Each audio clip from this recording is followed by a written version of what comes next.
March மாதம் நீங்கள் ஏதாவது புதுசாக ஒரு இடம் வாங்கணும்னு ஒரு மைண்ட் தான் வச்சுருந்தீங்கனாக்கா அதை ப்ளே பண்ணுங்கள். ஈஸியாக நடக்கிறதுக்கான வாய்ப்பு இருக்குங்க. நம்ம இடத்துல இருக்கிற பலத்தை கொண்டு எதிரணியில் இருக்கிற பலத்தோடு மோதினோம்னாக்கா மல்லு கட்டுற மாதிரி இருக்கும், ட்ரெஸ் அதிகமாக இருக்கும், நாள் நிறையா இருக்கும். அப்போ நம்மள்ட்ட இருக்கிற பலத்தை வச்சு எதிரணியில் இருக்கிற பலவீனத்தில் டச் பண்ணிங்கனாக்கா அது ஈஸியாக உங்கள் கைக்கு வந்துடும். அனைவருக்கும் வணக்கம். இன்றைய காணொளி வருகின்ற மார்ச் மாதம் ஒவ்வொரு ராசிகளுக்கும் எப்படிப்பட்ட சுப பலன்களை தருவாங்க, எதில் நம்ம அவேர்னஸாக இருக்கணும், எதில் கொஞ்சம் லெத்தாஜிக்கலாக இருக்கலாம் அப்படின்னு பார்க்குறப்ப துலாம் ராசி நேயர்களுக்கு எப்படிப்பட்ட தன்மையிலும் இயங்கும். 8ஆம் பாவம் தான் உங்களுக்கு இயங்கும். 8ன்றது யார் இந்த இடத்துல? சுக்கிரன் தான். சுக்கிரன் இருக்கிறது அட் ப்ரெசண்ட் 4ஆம் இடத்துல செவ்வாயோடு சேர்ந்துருக்கார். 2 7 கூடையவரோட 8ஆம் பாவாதிபதி சுக்கிரனும் சேர்ந்து 4ல் இருக்கிறப்ப இந்த இடத்துல ப்ளஸ்ஸும் இருக்குது மைனஸும் இருக்குது. எப்படின்னாக்கா இந்த மாதம் மார்ச் மாதம் நீங்கள் ஏதாவது புதுசாக ஒரு இடம் வாங்கணும்னு ஒரு மைண்ட் தான் வச்சுருந்தீங்கனாக்கா அதை ப்ளே பண்ணுங்கள். ஈஸியாக நடக்கிறதுக்கான வாய்ப்புகள் இருக்குது. ஏன்னா நிலம் தொடர்புடைய விஷயங்களில் நீங்கள் அனுகூலமான பலன்களை பார்க்குறதுக்கான வாய்ப்புகளோ அல்லது வீடு வாங்கணும் அப்படின்றதோ வண்டி வாங்கணுன்றதோ அந்த அமைப்புகள் இருக்குனாக்கா உங்களோட ஜன்னச்சாட்டில் 4ஆம் இடம் நல்லா இருந்தாலே போதும் வாங்கலாம். ஏன்னா 4ஆம் இடத்துல இந்த செவ்வாய், ஏன்னா இந்த இடத்துல சின்ன சின்ன தள்ளி போன விஷயங்கள் தான் நடக்கிறதுக்கான வாய்ப்புகள் இருக்கும். அதிகபட்சம் ஏதாவது இது வரைக்கும் ஸ்கிப் ஆகிட்டே இருக்குது, இது வரைக்கும் அது நெருங்கி போகிறாங்க ஆனால் முடிக்க முடியல. வரனாக இருக்கட்டும், இடமா இருக்கட்டும், வீடாக இருக்கட்டும், வண்டியாக இருக்கட்டும், மைண்டில் ரொம்ப நாளாக ஓடிட்டுருக்கோம். அந்த மைண்டில் ஓடுறத நம்ம அப்ளிகபிள் பண்ணி பார்ப்போம் அல்லது இப்போ நடைமுறைக்கு ஒத்து வருதான்னு பார்க்கலான்னாக்கா அது முடியாது. ஏதோ ஒரு தடை முடிக்கிற மாதிரி இருக்கிறப்ப யாரோ சொன்னாங்கன்றது பிரேக் ஆகுறது. இது மாதிரி நிறைய கல்யாணத்தில் தான் இது மாதிரி நிறைய நடக்கும். ஏன்னா 7ஆம் இடத்துக்கு அதிபதி யாருன்னா செவ்வாயும் உங்களுக்கு திருமணக்காரகன் தான். 4ல் தான் இருக்கார், சனி வீட்டில், சனி 5ல். அப்போ நிச்சயிக்கப்பட்ட திருமணமாக இருந்து அது தள்ளி போகிறதுக்கோ அல்லது தடைப்பட்டு போகிறதுக்கோ வாய்ப்போ அல்லது அதில் ஏதாவது 3வது மனுஷர் பூந்து கட்டிகளாட்ட பண்ணுறதுக்கோ அல்லது இது நம்மளை விட வேறு வரன்னு அவங்களுக்கு ஃபிக்ஸ் ஆன வாய்ப்புகளோ இதெல்லாமே நடக்கும். சாதாரணமாக கேஷுவலாக நடக்கும். இது எல்லாத்துலேயும் நடக்கிறது தான். ஆனால் உங்களுக்குன்னு ஸ்பெசிஃபிக்காக இந்த டைம்ன்றது நீங்கள் இந்த மார்ச் மாதம் அது மாதிரி தடைப்பட்ட தன்மையில் இருந்தீங்கனாக்கா அது ஈஸியாக அடுத்த ஒரு விருப்ப திருமணமாக மாறுறதுக்கோ அல்லது ஃபிக்ஸ் பண்ணாலும் தடைப்பட்டதாக இருந்தால் கூட அதை ரீஃப்ரெஷ் பண்ணி முடிக்கிறதுக்கான வாய்ப்புகள் இருக்குது. ஏன்னா இந்த இடத்துல உங்களுக்கு சூரியன் லாபாதிபதி. அவர் இருக்கிற இடன்றது உங்களுக்கு பஞ்சமஸ்தானத்தில், அதாவது 5ஆம் இடத்துல இருக்கார். 5ல் இருக்கக்கூடிய புதனும் சூரியன் தான் மிகப்பெரிய அளவுக்கு சப்போர்ட்டர்ஸ். என்ன சொல்லப்போனால் ஏதாவது இல்லற வாழ்க்கையில் டிஸ்பியூட்டு அல்லது வண்டி வாகனம் வீடு வாசல் கட்டுறது தேங்கி இருக்குது, இதெல்லாமே ஏதாவது ஒரு உயர் கல்வியாக இருக்கட்டும், ஏதோ அயல்நாட்டுக்கு பயணமாக இருக்கட்டும், ஏதாவது தடைப்பட்ட தன்மையில் ரொம்ப நாள் இருக்குது. சும்மா ஏதோ ஒரு இப்போ தான் முயற்சி படுத்தோம், பட் இப்போதைக்கு நானே ஆறப்படுறதுன்றது வேறு, தானாக அப்படியே கடப்பூரில் கிடக்கிறதுன்றது வேறு ஒரு விஷயம். நாம் ஆறப்படுறதுன்றது வேறு. சரி அப்புறம் பார்த்துக்கலாம், இப்போ வேணாம் அப்படின்னு தள்ளி போகிறது வேறு. ஆனால் நம்ம முயற்சி எவ்வளோ எடுத்தாலும் சில விஷயங்கள் வந்து தடைப்படும். ப்ரொமோஷனுக்கு எதிர்பார்ப்போம், அதே மாதிரி தான். ஒரு இன்க்ரிமெண்ட் எதிர்பார்ப்போம், அப்படி தான். ஒரு வேலை ட்ரான்ஸ்ஃபர் எதிர்பார்ப்போம், அப்படி தான். இதெல்லாமே இது மாதிரி தடைப்பட்ட தன்மையிலேயே சில விஷயங்கள் நடந்துக்கிட்டே இருக்கும். லைஃப்பில் நிறையா விஷயங்கள் ட்ராவல் பண்ணுவோம்.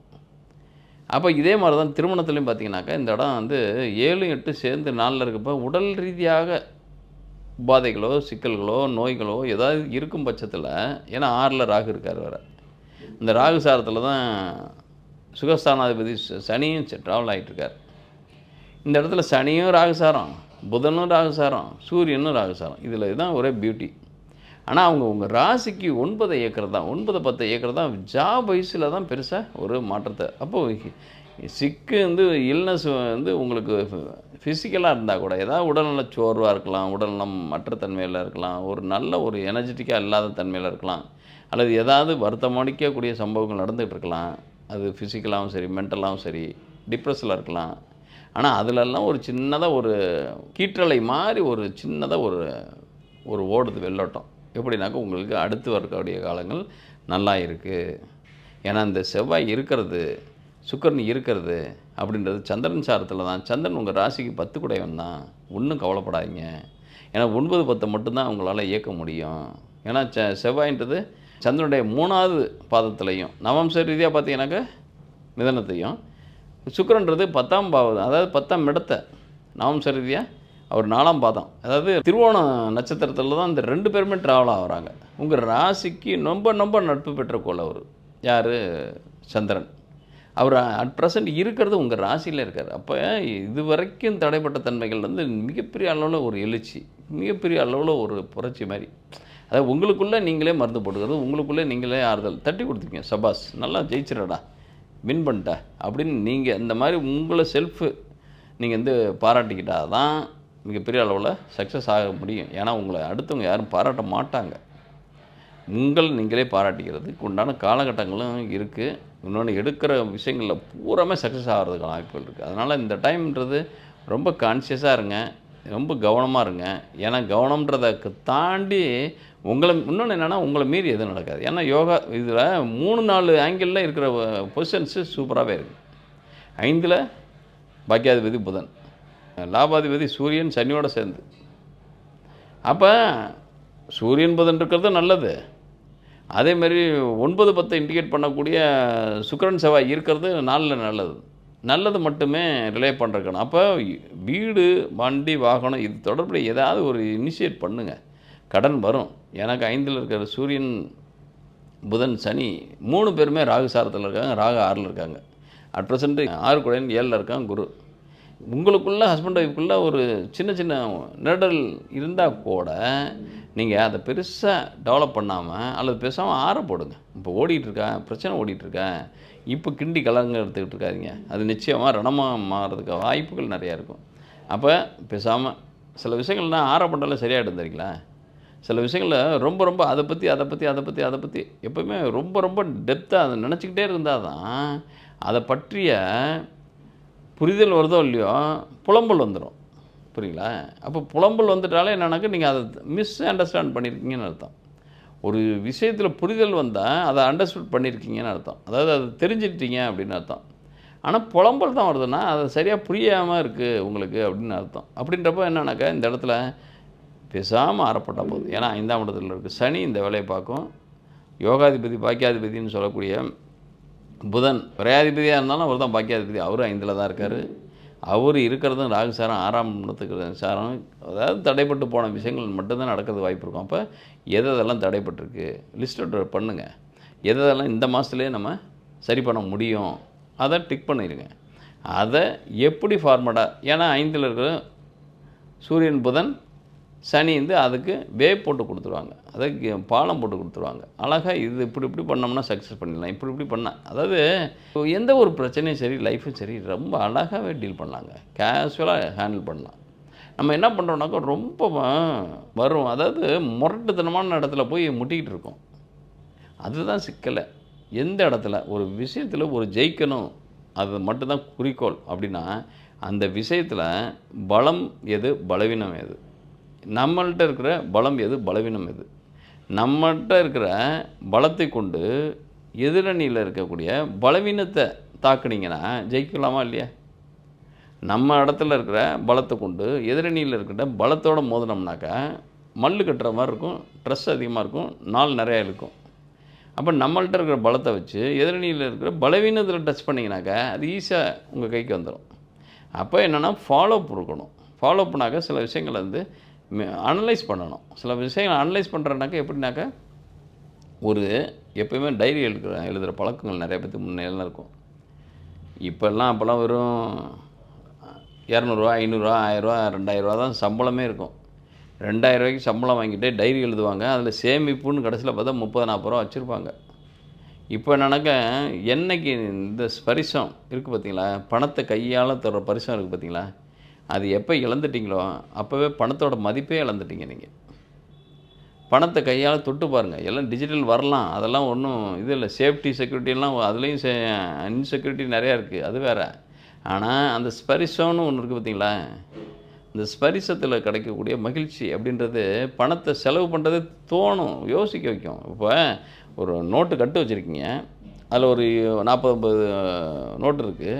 அது ஒன்றா நீங்கள் செலவு பண்ணுறப்ப ஒன்றா எண்ணி ஒரு 10 நோட்டை கொடுக்குறப்ப என்ன கையில் இந்த இவ்வளோ மொத்தமாக இருந்தால் இவ்வளோண்டாயிடுச்சு அப்படின்னு ஒரு உங்களுக்கு வருத்தம் இருக்கும். அதில் என்ன மீதி இப்போ வாங்குறப்ப கூட கவனமாக வாங்குவீங்க. சரி எவ்வளோ மீதின்னு தெளிவாக வாங்குவீங்க. அப்போ கொடுக்குறப்ப செலவும் கம்மியாக போகும், வாங்குறப்ப அதை நிறைவாக உங்களுக்கான தொகை என்னவோ அதுக்கு சரியாக வாங்குவீங்க. ஆனால் இப்போ என்னன்னாக்கா, எப்போ நீங்கள் அதை கரன்சி கையில் தொடாத தன்மையில் வெறும் வெறும் மூலையில தான் உங்களுக்கு சம்பளம் லட்சக்கணக்கில் வரலாம். ஆனால் கடன்கள் தான் இஎம்ஐ தான் கோடிக்கணக்கில இருக்குது. அதாவது கட்டக்கூடிய வருடங்கள் பார்த்தீங்கன்னா 30 வருஷம், 40 வருஷம், 25 வருஷம் ஒத்த வீட கட்டிட்டு ஆயுசு முழுதும் அந்த வீட்டுக்கு உண்டான தவணை இஎம்ஐ கட்டிட்டு மடிஞ்சே போயிடுறோம். புரியுங்களா? அந்த வீட்டோட ஸ்பரிசத்தை கூட உணர்றதில்ல. எவனுக்கோ ஒருத்தனுக்கு வாடகை விட்டுட்டு நம்ம எங்கேயோ ஒன்று வாடகைக்கு குடியிருந்துக்கிட்டு அதுக்குண்டான இஎம்ஐ கட்டிக்கிட்டு சம்பாதிக்கிறது எதுக்கு வாழ்கிறோம், எதுக்கு சாப்பிட்றோம், எதுவுமே தெரில. அந்த வாழ்க்கையில் போயிட்டோம். அப்படின்றப்ப இதெல்லாமே வாழ்க்கை வாழ்வதற்கே அப்படின்றது இருக்கணும். அப்படின்றப்போ ஒரு விஷயத்தை ரொம்ப ரொம்ப உணர்ந்து பார்க்கணும், தொட்டு பார்க்கணும். இந்த சோஃபாவை அப்படி தொட்டு பார்க்கணும். இதை விட்டு கண்ணால் பார்த்துட்டு இது அப்படின்றது போடுறத விட அது ஸ்பரிசத்தை பார்க்குறப்ப தான் அதோட மகிழ்ச்சி தெரியும். அதுபோல் என்னென்னாக்க சில விஷயங்களை நீங்கள் உணர்ந்து ஏன்னா இந்த இடத்துல 5ஆம் இடத்துல உங்களுக்கு சூரியன் புதன் சனி தான் இருக்கார். அப்படின்றப்ப ரொம்ப ரொம்ப லௌகிகமாக இருக்கிறதுக்கான வாய்ப்புகள் நிறையா இருக்குது. குழந்தை பேர் இல்லாதவங்களுக்கு குழந்தை பெறுறதுக்கான வாய்ப்புகள் இருக்கும். சும்மா எதை எடுத்தாலும் ஃபெர்டிலிட்டி சென்டரில் போய் நான் பெற்றுக்கலான்ற லெவலில் ஐவிஎஃப் பண்ணி பெற்றுக்கலான்றதெல்லாம் அதெல்லாம் ஒன்றுமே தேவையில்லை. இந்த இடத்துல என்னன்னாக்கா உங்களுக்கு இதுக்குண்டான காலகட்டங்கள் இருக்குது. பாக்கியாதிபதி 5ல் இருக்கப்போ எப்படி இல்லை நம்ம போடும். சரிங்களா? குருவும் உங்களுக்கு 7ஆம் இடத்துல சுக்கிரன் சாரம் பெறுறாரு. இப்போ இன்னும் சொல்லப்போனால் முன்ன வந்தவங்க கேது சாரம் பெற்றாரு. ஒன்றும் பிரச்சனை அதாவது சரியில்லை. இப்போ சுக்கிரசாரம் அப்புறம் சூரிய சாரத்துக்கு வந்துட்டார், கார்த்திகைக்குள்ளே வந்துட்டாருனாக்கா கண்டிப்பாக ஆகுறீங்க. அப்படின்றப்ப கவலையே இல்லை. துளாராசி நேயர்களுக்கு குழந்தை இல்லைனாக்கா இந்த குழந்தை இன்மையை போக்குறதுக்கு உண்டான காலகட்டங்கள் அழகாகவே இருக்குது. ஹையர் எஜுகேஷன் எதாவது பண்ணணும், சாத்தியக்கூறு நிறையா இருக்குது. வெளிநாடு போகணும், பயண வைக்கணும், அது சாத்தியக்கூறு நிறையாவே இருக்குது. மொத்தத்தில் வீடு வண்டி வாகனம் தொடர்புடைய விஷயங்களில் இறங்குனீங்கனாக்கா அது உங்களுக்கு மன திருப்தியாக இருக்கிறதுக்கான வாய்ப்புகள் இருக்கும். ஒரு வீட்டை புதுசாக கட்டுறது பெருசு இல்லை, அதில் வசிக்கணும், காலங்காலமாக வசிக்கணும். உங்களுடைய குழந்தை அந்த வீட்டில் வசிக்கணும். அதுக்கு தகுந்த மாதிரி நீங்கள் அந்த வீடை வடிவமைக்கிறது இல்லை, அதுக்குண்டான தன்மையில் அந்த வீட்டை வடிவமைக்கணும், கட்டணும். அது இல்லாமல் மண்டை மாதிரி வீடை கட்டிக்கிட்டு அதுக்குள்ளே ஆளே இல்லாத தன்மையில் ஆளுக்கு ஒரு திக்காளி ஒரு மூலையில் இருந்துக்கிட்டு ஒவ்வொரு இடத்துலேருந்து எதுக்கு இந்த வீடு கட்டணுன்றதுக்கு ஒரு கைக்கு பிடிச்சாத காசுக்கு பிடிச்சி கேடு. கையில் இந்த காசில் கட்டியிருந்தால் கூட சரி போகலாம். இதில் ஒரு கடனை வாங்கி பெருமைப்பட்டு வீடை கட்டி அது பார்த்திங்கனாக்கா அது கழுத்தை நெரிக்கிற அளவுக்கு நிற்கும். ஜாப் கேரண்டியை வச்சுட்டு ஒரு அசையா சொத்துக்களை வாங்க முற்படாதீங்க. அதாவது எப்போ நீங்கள் ஜாப்லெஸ் பர்சனாக மாறுவீங்கன்றது தெரியாது.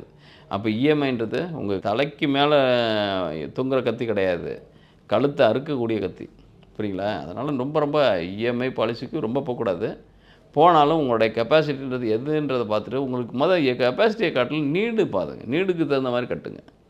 வீடாக இருந்தாலும் சரி, எதாக இருந்தாலும் சரி, உங்கள் தேவைக்கு தகுந்த மாதிரி சாப்பிட்றது தான் பெஸ்ட்டு. நீங்கள் நிறையா சாப்பிட்றேன் அப்படின்றத விட உங்களுக்கு தேவையான வயிற்றுக்கு சாப்பிட்றேன் அப்படின்றது போதும். அதுபோல் வீடாக இருக்கட்டும், வண்டியாக இருக்கட்டும், வாகனமாக என் கையில் காசு இருக்குன்னு சொல்லிவிட்டு நான் பல கோடி ரூபாய்க்கு உண்டான கார் வாங்குறது வேஸ்ட்டு. அதே டயத்தில் பயணம் ஒன்று தான், தூரம் ஒன்று தான்.